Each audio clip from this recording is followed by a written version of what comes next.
Hey, what's up guys? We're back again with a speedy Goblin Barrel cycle deck that has chucked Goblin Barrels all the way up to #1 in the world. This new strategy is extremely fun to play. There's no buildings and no small spell, just a lot of spirits. And instead of the standard Goblin gang, we've got Goblins for an even quicker cycle. By stacking up a ton of long-range princesses and dark goblins, you'll completely control the arena. Especially when your opponents waste their small spells on the Goblin Barrel and you have the princess protection program of the Ice Spirit, Goblins, and Valkyrie. Nothing's gonna get to target them while you get a huge lead. And when your opponent realizes you don't have a building, you're going to build a huge push. And then it's rocketing time, which will blast your opponents out of the game. On this deck's push to #1 in the world, it destroyed professional players like Wallace, who was in the CRL finals. It's time to barrel through with the speediest deck that I've ever seen at 1 in the world and assert dominance. Lots of love to everyone that's using creator code SirTag to make all the daily videos possible. Yo, we are back from Finland and we're back in action. This guy is a part of the God of War clan, so let's see how vicious he's going to be. Alright, so yeah, he's really vicious, dropping a firecracker at the river directly into a fire spirit, allowing us to activate King Tower. Fortunately for us, we get an absurd amount of damage, and then I think I can rocket this. Most of the time, I would advise against doing this, but after we got a positive elixir trade with a firecracker on the fire spirit and a King Tower activation, I feel comfortable. Generally, if you go in for a rocket on the bowler is still going to stay alive and counter push and force that extra elixir from you, so it's not really a good trade most of the time. And that's the reason that you don't rocket things that you can't kill in single elixir. Maybe you could rocket an Executioner for a -1 trade, but you get all that damage, so it's generally going to be a bit worth it. So I'm just going to spam Goblin Barrels with this deck. As you guys saw with the card cycle, we're coming in quick. We've got all these 1 elixir cost cards and so many bait things to throw a ton of shenanigans at our opponent. So I'm going to try to use a Dark Goblin here, and actually, no, I'm going to go Princess. We go Dark Goblin or Princess, either of them will work really well. Now I'm going to go for a Valkyrie. No, Firecracker! How dare you? How dare you? Alright, so we want to use the Fire Spirit and then hopefully not take that much damage. If you guys didn't know, Firecracker actually got a hit speed buff. And the reason was, if you decide to go for a Barb Barrel on top of the Firecracker, what would happen is the Firecracker would stay alive and still get a shot sometimes, and then the other times it would die, and it was an inconsistent interaction. So they decided to buff it and make sure that now the interaction is if you Barb Barrel on top of a Firecracker, Firecracker will always stay alive and get that extra shot. I personally like that because, well, regardless of what happens, I want to have a consistent interaction where I know that I'm going to take 500 damage or I'm going to deal 500 damage instead of being like, well, is this going to happen or no? Am I going to lose the game off of a random chance? That's never a good vibe. So the guy's going to have Bowler with Wizard and a lot of splash damage for our bait deck. If you guys are wondering, like, yeah, mid-ladder is full of decks like this, guys. You can outplay them, though, if you play well enough with a quick card cycle, because your cost of your cards are going to be way cheaper than your opponents. Oh, is the Firecracker going to miss some of the Goblins? He has to go for an Electro Wizard because he was scared. That's pretty funny. All right, we're going to go in for a Fire Spirit here, and then go in for an Ice Spirit on top of the remnants of the Firecracker. And we're not going to take any damage here from the Firecracker. Fortunately for us, we're going to get him to spam in the right-hand side if we decide to go in for, like, a Dark Goblin and Valkyrie here. So we'll see if he decides to go in for... Oh, wait. Is he actually going to get finessed? Does he have any way of stopping this? Because I think the Dark Goblin's going to be able to just attack his entire tower.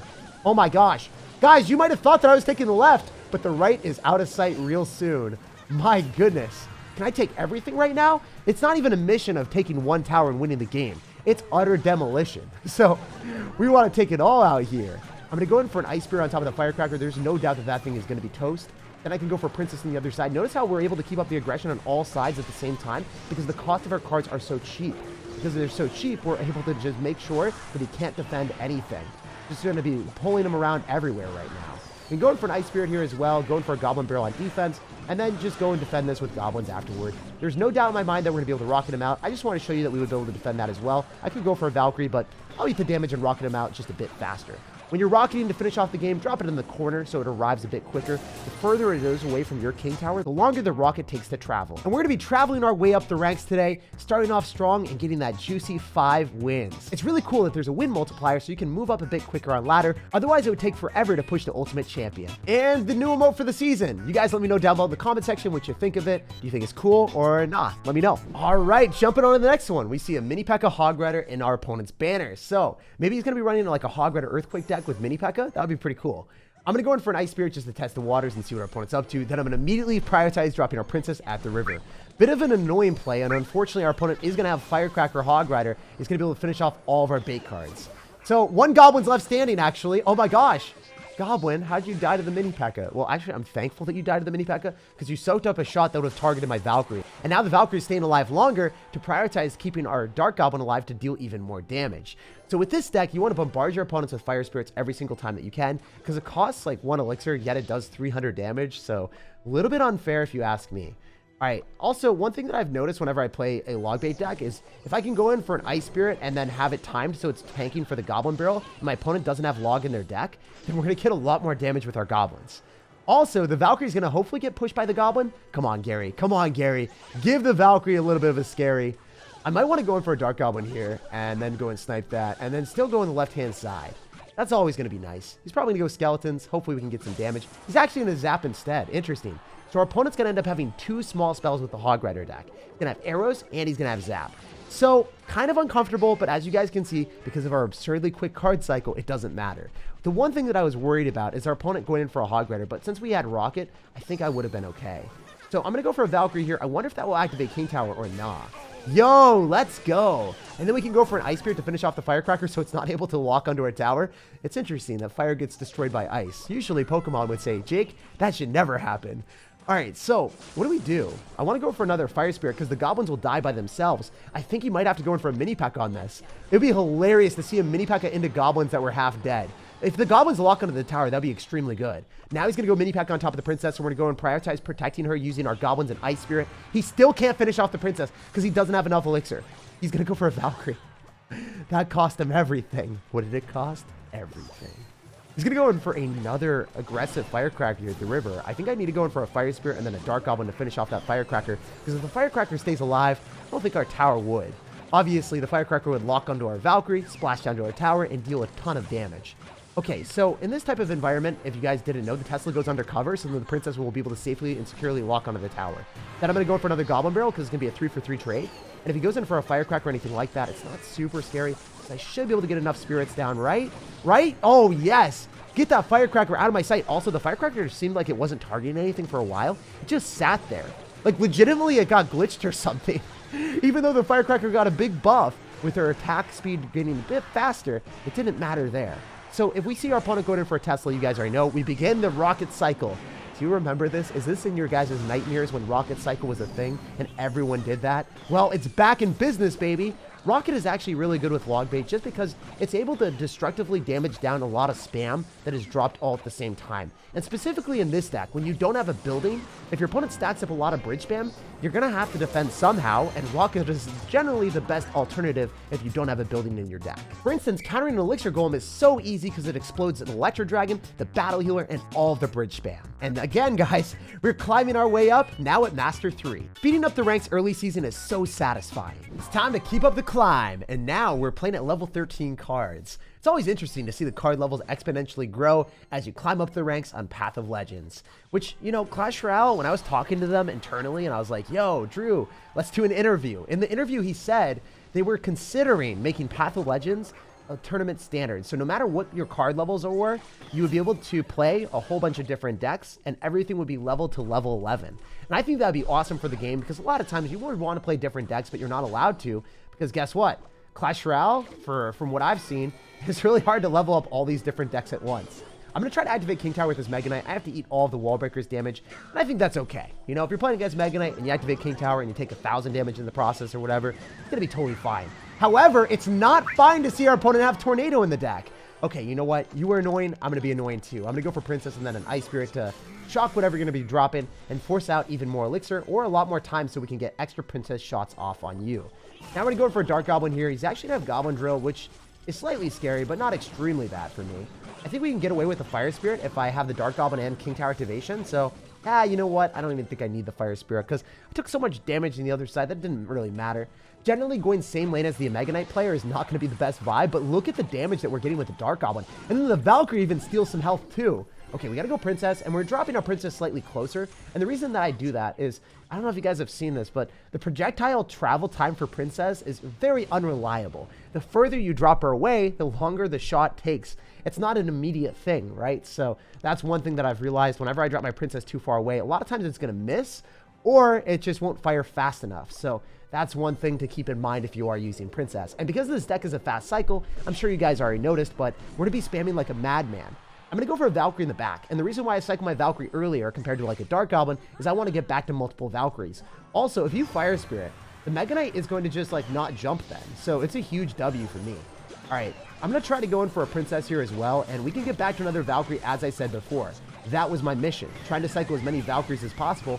And keeping your card cycle available to cycle more Valkyries allows you to be okay if your opponent's going to end up having like Elite Barbarians. You don't want to be dropping like Goblins and then have them get like arrowed or whatever. You would much prefer having the Valkyrie in cycle for the multifarious cards that you're going to be spamming. Got a lot of bait cards, so might as well use them when we can, but not be forced to use them if we don't want to. That's the way that I like to play. We're in a Princess here. We're expecting him to Mega Knight or Mighty Miner. So he's going to Mighty Miner. That should put him into rocket range. So it's weird to know like what rocket does at all these different levels as you push up Path of Legend. So you can hold it down and find out how much it does. It does around like 440 or something like that. Yeah, so 448. That is more than enough to finish off his tower at a measly 153. I guess we just rocketed nothing. That is a declaration of dominances, my dude. That is awesome. GG and well played. And yeah, we'll jump up ladder and we'll keep climbing up real quick. Gotta love how the guy was biting his nails with the goblin emoji because he just got destroyed by goblin barrels. And the goblin on the rocket too, the best star skin in the game. Let's keep cruising. So after jumping all over that Mega Knight deck, we're gonna be going in for a Ice Spirit again at the river. So hopefully we can go and freeze his tower real fast, get some nice damage. And yeah, well, I guess we got 100 damage there. Usually I would never do a Dark Goblin at the river, but he's gonna Mega Knight in the back, so I feel like he's not gonna have much elixir. And also, I love testing my opponent's skill and their mechanics. And earlier on in the season, it's really fun to just dive in with Dark Goblins and a whole bunch of spam with this deck in particular. So we're going to go in for a Valkyrie. And if you guys didn't know, Goblins, you can activate King Tower against Mega Knight as well. You just have to drop them slightly lower. So notice how they were kind of touching the King Tower there compared to like the Fire Spirit that I would drop one tile up further. And the reason is because you've got 4 Goblins. One of them is going to spawn in the spot that I dropped my Fire Spirit or Ice Spirit in the last game to activate the King Tower against the Mega Knight. So you just gotta adjust your card combinations and your timings when you're running Goblins to activate King Tower. But you can activate King Tower with Goblins, Fire Spirit, Ice Spirit, Goblin Barrel. Every single card in this deck you can activate King Tower with unless you're trying to activate King Tower with a rocket. Which I guess you can still activate King Tower with, but your opponent's King Tower, which you wouldn't want to do. I know we were asserting dominance with the missed rocket in the last game, but I'm not going to do that here, guys. We're not out here on a mission to flex against every Mega Knight player. We just want to destroy them. So he decided to go in for an aggressive arrows, and because he didn't have arrows in cycle, we always want to supplement our Goblin Barrel with an Ice Spirit then. So if your opponent doesn't have arrows, log, or bar barrel, you can go for an Ice Spirit to tank for the Goblin Barrel, and then if it locks onto the tower, it stuns the tower, so then your Goblins do even more damage. And that's one of my favorite card combinations when my opponent doesn't end up having a small spell in cycle. The guy is going to go in for a Lumberjack.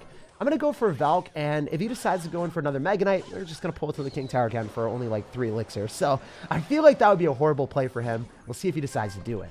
Okay, he's going to go for Mini Pekka, so I guess he's learned his lesson. Mega Knight doesn't work into this deck. It gets destroyed, bro. It gets devoured. Everyone that is scared about Mega Knight, you got to just memorize the placements of activating King Tower, and then it's the easiest card to counter in the game. So I'm going to go for an Ice Spirit and Goblin Barrel here, and we'll see what this guy's going to cook. I bet it's going to be a Mega Knight, and he does. It froze the Mega Knight too! Let's go, baby! That is huge amount of value. So cycling our Valkyrie early on, that's the mission for success. That's the blueprint that you guys want to follow. And if you do that, you know, the Mega Knight's not going to be that much of a worry either. Then going for like a Dark Goblin here, probably get him to arrows this, and then go Goblin Barrel at the exact same time, because he's going to have to, right? Oh, this is so scary. This is extraordinarily scary. I think I need a rocket on defense because I can't trust him. I don't know if he's going to go for a freeze or something. So I want to make sure that we hold the door. Okay, we can go Princess at the river to force out Elixir on the right-hand side and the side that he doesn't want to be dropping. We're going to go for an Electro Wizard, which is totally fine for me. Now we can go for Goblins at a Goblin Barrel with another Ice Spirit. Because remember, last time he decided to go for Mega Knight, it was miserable for him. We can draw back his units and then have the Ice Spirit and Fire Spirit connect at once. Oh my gosh. Dude, we are inches away from victory. Only a little bit more damage and we walk with win with a rocket. So I'm going to rocket here just on defense to guarantee that we don't get messed up by the Mini Pekka and the balloon. The Mini Pekka gets 1 hit. It's not that big of a deal. We can keep him on defense with an Ice Spirit and a Goblin Barrel and then a Fire Spirit and get back to another Goblin Barrel. If we just get 1 Goblin hit, that's all we need. Oh my gosh. Dude, we didn't even need to rocket him. We rocketed through with immense value with our double spirits and Goblin Barrel, and that's all we needed. And we got massive damage. That combo of fire and ice was real nice. Yo, the guy's got a Headless Prince banner. Let's freaking go. Usually those type of people are going to be running double Prince or maybe something with like a really aggressive deck if they like the Prince as a card. So I'm going to be going in for a Dark Goblin here, finishing off those minions. Could it be another player running Mega Knight? There would be so many of them in a row. Be really rather ridiculous. I'm gonna go for a Fire Spirit to test out the waters, and I don't think he's gonna have it. After seeing Fireball with Ice Spirit and minions, what fast cycle deck are you cooking up, man? Oh, it's Elixir Collector. Oh my goodness. Oh, I think we might be playing against Lava Hound. Maybe. I don't know. Like, I'm really confused right now. Why do you have Log too?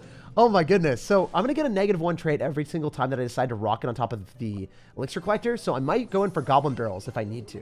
In that type of situation. If he's going to end up having Expo, I'm going to be traumatized. If you kindly pull that lever. There's a high chance that this man's got an Expo deck because we're seeing Archers, a fast cycle, and then also Fireball in the deck with Elixir Collector. I don't see any other decks with this type of card combination. You know what I can do is I can push the Valkyrie utilizing our Goblins, force out the Log with that, and then figure out what we can do afterward. So if he's going to be running Expo, it's really important to make sure that we Princess at the River every chance we get.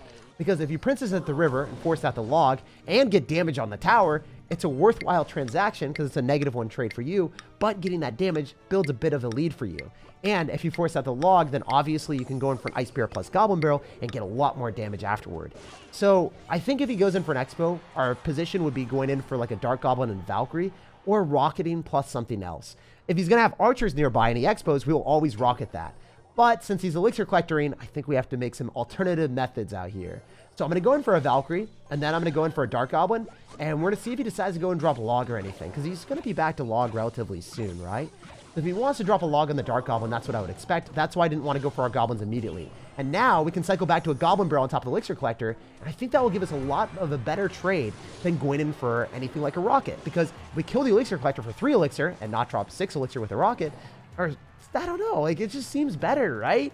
Such a good trade, especially when the units on the right-hand side were forcing out Elixir from my opponent, so he wasn't able to easily go in for the trade that he wanted, countering the Goblin Barrel effectively, right? So, since all of his units and his towers were targeting the right-hand side, we gave him away with a priceless interaction. So he's going to have Expo as expected. Generally, Valkyrie is going to be your best bet because it has the highest HP for the Elixir cost, and we're going to try to go in for Goblins and Ice Spirits and all these other cards to cycle back to another Goblin Barrel because he doesn't have Log back in cycle. Paired with the Fire Spirit, we might be able to marvelously crush this Expo deck. Let's freaking go. So if I rocket, I need to cycle 2 rockets to win the game. And with 14 seconds remaining, I can easily do that. We're going to start our rocket and see if this guy's going to go for the Expo and just shut him down easily with an Ice Spirit. Go in for a Fire Spirit, Goblins. I'm cycling all the cheap cards so I can get back to a rocket instead of doing anything else. We will walk away with a dominant W. So if you guys hate playing against Expo, this might be one of the better decks to beat it.